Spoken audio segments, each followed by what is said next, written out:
안녕 친구들, 한 주 동안 잘 지냈니? 우리 친구들과 함께 출애굽기에 대해서 이야기를 하고 있어.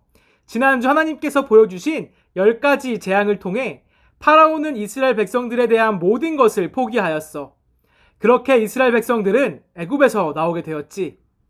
그런데 430년이라는 긴 시간 동안 애굽에 살았던 이스라엘 백성들은 어디로 향했을까? 그곳은 바로 하나님께서 아브라함에게 약속하신 약속의 땅 가나안이었어.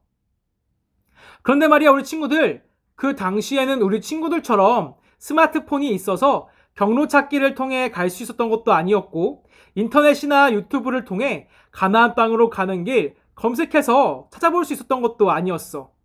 애굽에서 나왔고 가나안 땅으로 가야 하는 그때 이스라엘 백성들은 어떻게 방향을 잡을 수 있었을까?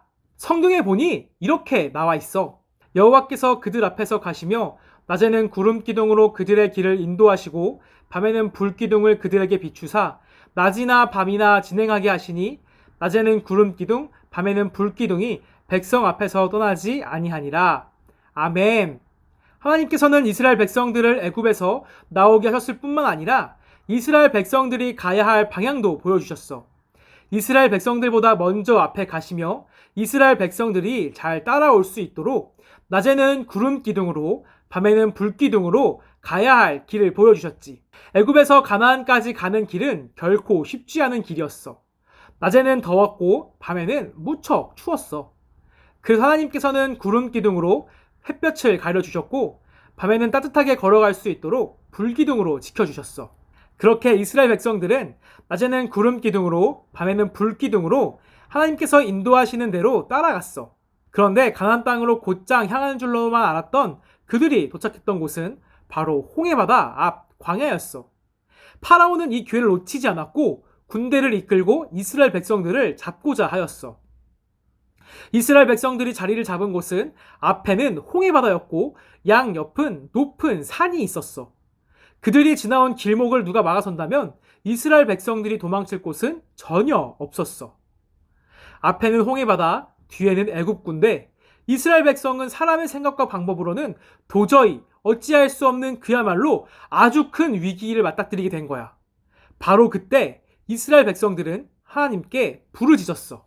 하지만 이스라엘 백성들이 하나님께 부르짖는 모습은 바른 모습의 부르짖음은 아니었어. 그들의 부르짖음은 하나님께서 지켜주신다는 믿음이나 하나님께서 해결해 주신다는 믿음으로 부르짖는 것이 아니었어. 그저 무서워서 소리 지르며 하나님께 부르짖었던 거야. 하나님께서 10가지나 되는 재앙을 보여주시며 파라오, 두려워할 것 하나 없다는 것을 계속해서 보여주셨음에도 불구하고 이스라엘 백성들은 여전히 하나님보다 파라오가 두려웠던 거야.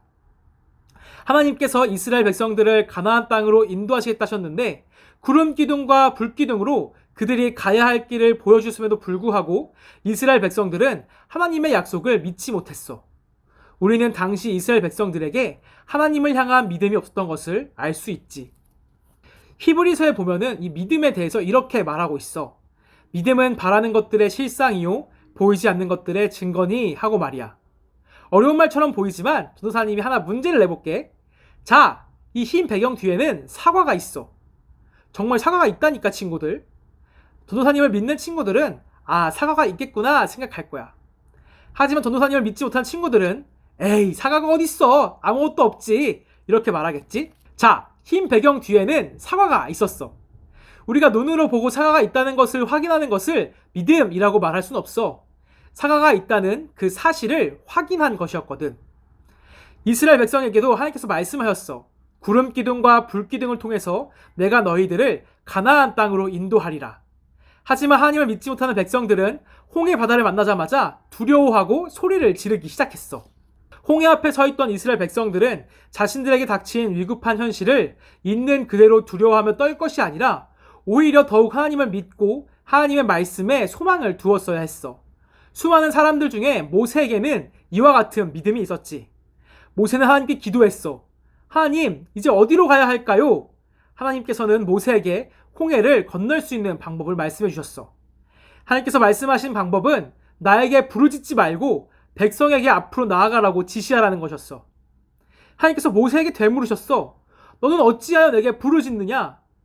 기도하는 것은 굉장히 중요한 일이야. 그러나 그때는 기도만 하고 있을 때가 아니라 하나님께서 주신 말씀을 붙잡고 담대히 과감하게 나아가려고 하신 거였지. 불가능할 것 같고 죽을 것 같고 실패할 것 같은 홍해 바다로 들어가라고 말씀하셨던 거야. 홍해 바다를 건너는데 필요했던 것은 바로 믿음이었어. 모세는 지팡이로 홍해 바다를 가리켰고 그때 홍해 바다가 갈라져서 이스라엘 백성들이 걸어갈 수 있는 바닷길이 만들어졌어. 이스라엘 백성들이 홍해 바다를 건너는 동안 하나님께서는 구름 기둥으로 애굽 군대의 길을 막아주셨지. 이스라엘 백성들이 다 건널 때쯤에는 애굽 군대는 구름 기둥에서 벗어나 이스라엘 백성들을 추격하였어. 하지만 그때 다시 바다가 하나로 합쳐졌고 애굽 군대는 홍해 바다로 인해 휩쓸려 갔어. 이스라엘 백성의 길을 막았던 홍해 바다는 더 이상 애굽 군대가 이스라엘 백성들을 쫓아오지 못하도록 만들어주는 성벽이 된 거야. 우리 친구들이 하나님을 믿으며 하루하루를 살아갈 때 홍해 같은 문제 앞에 설 때가 있을 수 있어. 하나님 말씀대로 잘 살아온 것 같은데 어느새 앞에는 큰 바다가, 뒤로는 애굽 군대가 닥쳐올 때가 있지. 많은 사람들은 그저 주어진 흐름에 몸을 맡기면서 살아가. 애굽 군대에게 순순히 항복해서 다시 애굽으로 돌아가려고도 하고, 하나님을 향한 믿음이 아니라 자포자기하는 심정으로 홍해 바다에 뛰어들어 가라앉기도 해. 하지만 그리스도인들, 우리 예수님을 믿는 사람들에게는 현실대로 살아가는 것이 아닌 다른 방법과 다른 길이 있어. 그것은 바로 믿음의 길이야. 내 앞에 있는 저 바다가 비록 깊고 넓을지라도 하나님께서 우리를 인도해 주신다는 그 믿음이 새로운 길을 열어줄 거야. 이스라엘 백성이 포기하고 모세를 원망하고 있는 그때에 모세의 믿음을 통해 보여주셨던 바로 그 홍해 바닷길처럼 말이야. 똑똑이 전도사님은 우리 친구들이 모세와 같은 믿음으로 믿음의 길을 걷기를 바래. 하나님께서 우리 친구들을 지켜주실 거야. 우리 친구들 그럼 한 주 동안 파이팅! 안녕!